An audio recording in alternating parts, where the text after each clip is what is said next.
So if you've ever been super excited to get an inquiry, maybe it's a dream inquiry, you send over your prices and then you hear back, it's just a little bit over budget, or we just weren't expecting to pay that much, or maybe they just ghost you. So these are all unfortunately common things that people struggle with, but thankfully there was a very easy fix for this. I haven't had someone tell that to me since I was charging like $2,000 for a full day wedding. So yeah, we'll dive into that together and get that fixed for you. So the first thing first is, why do people deem things as too expensive? So you maybe have seen that there's photographers that charge a spectrum of different numbers for the same thing. So there might be one photographer charging $500 for an elopement, and then there's another photographer down the street charging 20 grand for an elopement.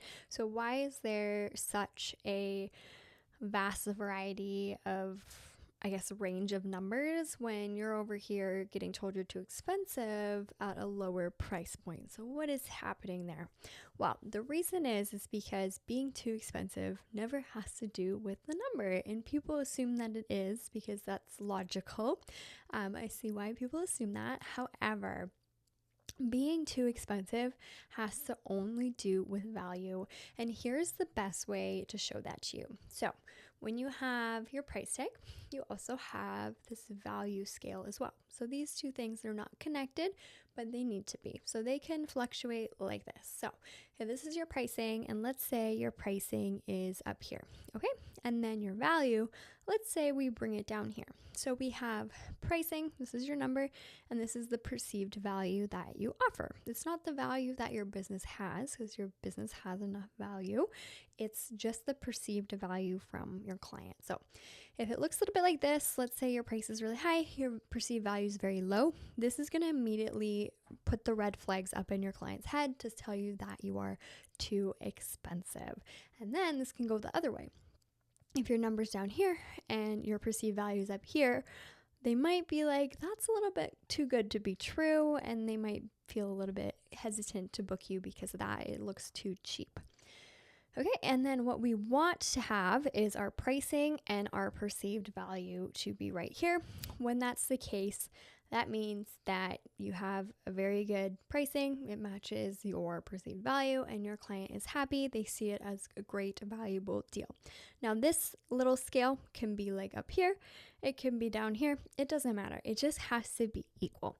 And the way this happens is that your perceived value needs to be communicated very obviously throughout your pricing guide, your website, whatever it may be. Anytime that you get to communicate to your client, you need to be communicating your perceived value.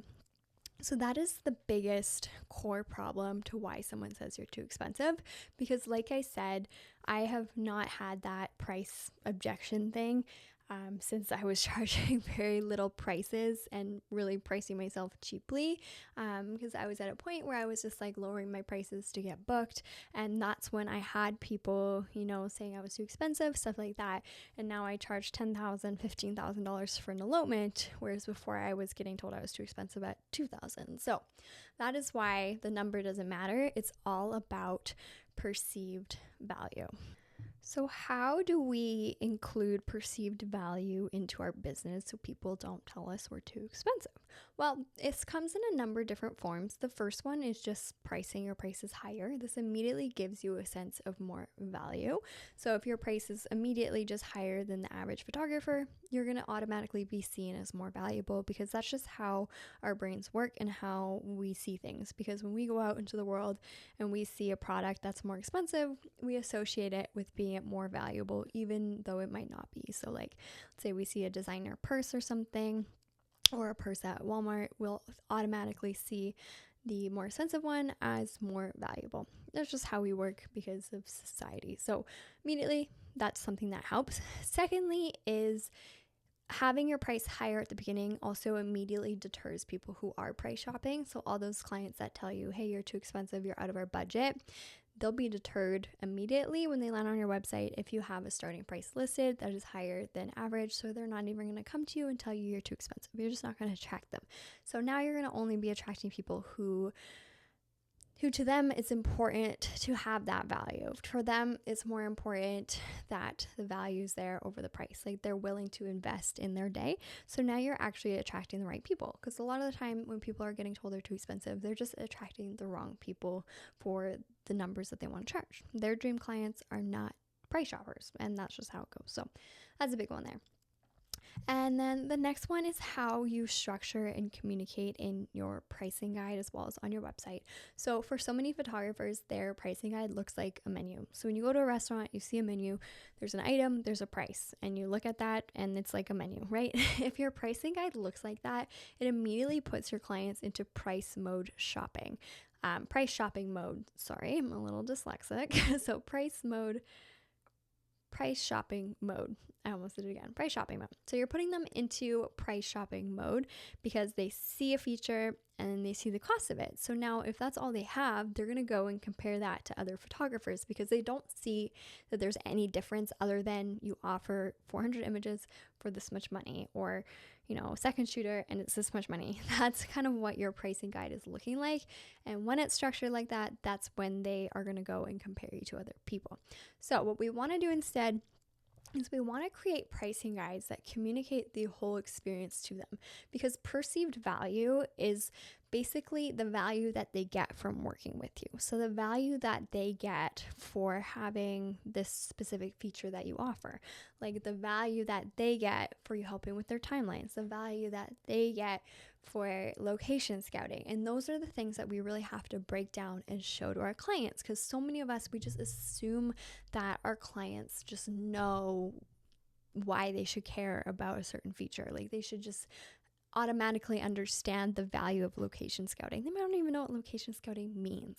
So we have to be sharing with them why they should care. So every time you want to present something that you offer, you have to present why they should actually care about that. So again, for example, like wedding album, like if you include a wedding album in your packages, why do they care about that? Like why should they actually care that you offer that? Like what's the purpose to them? Like just having photos printed out, or having photos printed out so that they can have access to them easier and that they just don't sit on a hard drive, or just things like that, or the value there, and it's like the sentimental value. And that's what we want to be communicating, kind of the overall why they should care about everything that you offer. And then also the experience. What's that experience like working with you?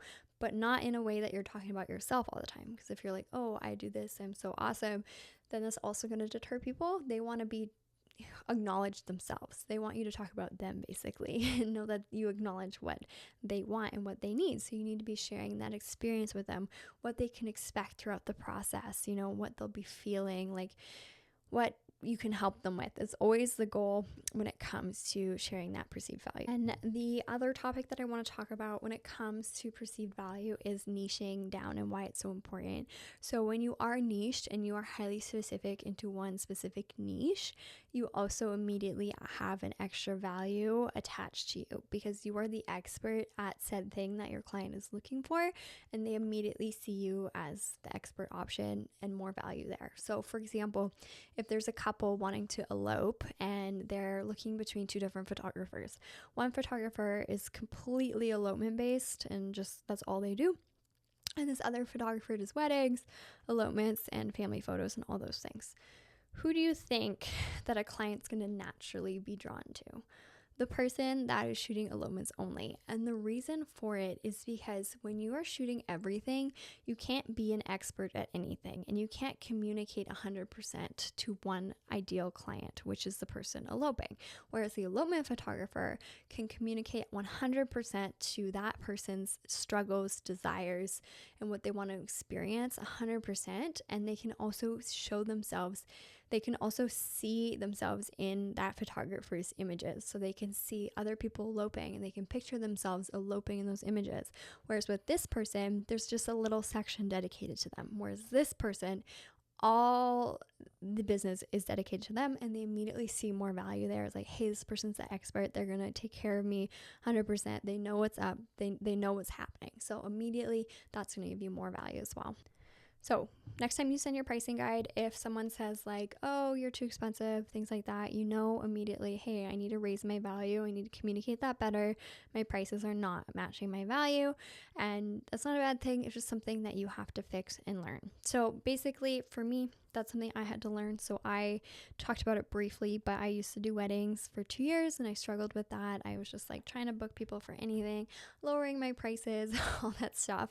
And actually, when I decided I wanted to switch into elopements, me and my zero experience, I was like, yep, I'm going to start my packages at a minimum of $5,000 and I'm just going to go with that. And as I was doing that, I was learning about copywriting, communicating value, all those things. And once I put everything together, I immediately started seeing results and I booked over $152,000 worth of elopements in my first 60 days with my new pricing guide, my new systems. So it is so important that you learn how to raise your value because, yeah, that honestly just was a game changer. I was being told I was too expensive at $2,000, and now I was over here. My first package I booked was $7,000. So it's all about perceived value. It's not actually the number, it's the perceived value. So if you're a little bit confused on how to actually communicate your perceived value, how to set up your pricing guide to kind of show the experience of working with you, make sure you grab my template down below. This is the exact template I use to create my pricing guide that's booked me now over more than $500,000 worth of elopements. So if you are really tired of hearing you're too expensive, make sure you grab that. It's literally fill in the blanks with prompts, so it's so easy to get through and it makes a lot of sense. So if you just want to have like a great pricing guide, make sure you grab that.